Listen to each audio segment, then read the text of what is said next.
Hey guys, Josh here with the Microsoft E3 recap video. This conference was slightly different to the EA one. We didn't get as much specific information about all the games, it was just mainly trailers and release dates. Therefore, this video will be a lot of just listing off the games, release date, and any minimal information we might have about them. I'm going to start with the ones we have a bit more information about.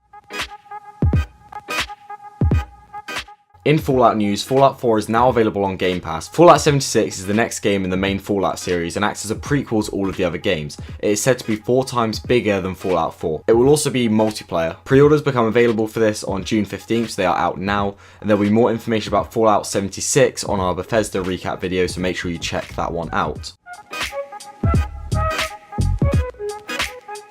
Sekiro is a fantasy samurai game by From Software and Activision. If you don't know From Software, then they are the people that made Dark Souls and Bloodborne.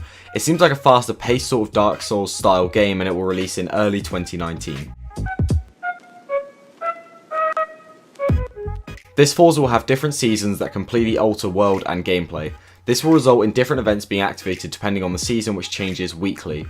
Forza Horizon 4 is set in Britain this time, and the map is open world and will be constantly shared with other players. The game will release on October 22nd and on the Game Pass on the same day of launch. There will be 2 new DLC drops coming to Sea of Thieves this year. Cursed Sails will release in July and Forsaken Shores will release in September. For Gears of War, the first announcement was Gears Pop. This is a mobile game releasing in 2018. Next up was Gears Tactic. This was set 12 years before Gears 1 and is a turn-based strategy game on PC. Currently we don't have any release date for this, but make sure you stay tuned for more information as we get it. Finally, we got a Gears 5 announcement, and in this installment you play as Kate, and the game will release in 2019. Dying Light has a brand new setting which is set in what they called the modern day Dark Ages. The game will feature a new choices system that is said to have dramatic consequences.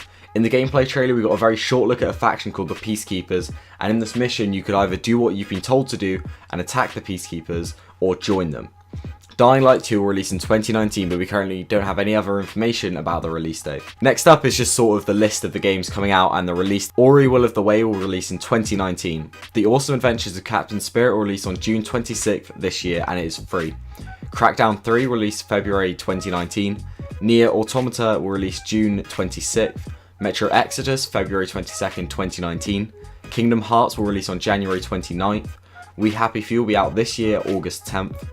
The Division 2 will be out on March 15th and beta signups are available now. Shadow the Tomb Raider will release September 14th this year. Devil May Cry releases spring next year. Tunic will release sometime next year, same with Jump Force and Battletoads. Just Cause 4 will release December 4th, and Cyberpunk 2077 currently has no release date.